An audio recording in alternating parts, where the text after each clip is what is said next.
প্রভু নিত্যানন্দ নিয়ত হয় দিবসা গৌর ভক্তবৃন্দ জয় শ্রী কৃষ্ণ প্রেম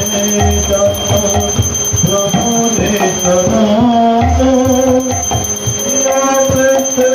ভাই শিবসাদী গৌর ভক্তবৃন্দ জয় শ্রী কৃষ্ণ প্রেম প্রভু নিত্যানন্দ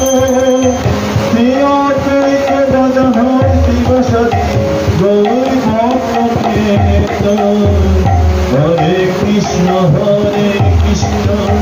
কৃষ্ণ কৃষ্ণ হরে হরে হরে রাম রাম রাম হরে হরে হরে কৃষ্ণ কৃষ্ণ কৃষ্ণ হরে হরে হরে রাম রাম রাম হরে হরে।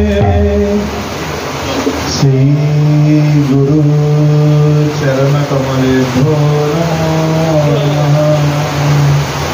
শ্রী গুরু চরণ কমলে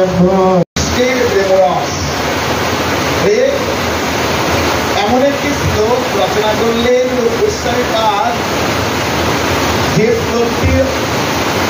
শ্লোকটির অর্থ শেষ লাইন থেকে শুরু হয়। 4টি লাইন। প্রথম লাইনটি হচ্ছে অনর্পিতম চরিত্রা করুণা অবতীর্ণ বলৌ। দ্বিতীয় লাইন হচ্ছে সমরপদে উন্নত উজ্জ্বল রসন সভক্তি শ্রিয়ম। তৃতীয় লাইন হচ্ছে হরিপুরত সুন্দর যদি গরম্ব সঞ্জীবিতে। চতুর্থ লাইন হচ্ছে সদা হৃদয় কন্দরে পুরত বাস ছিল।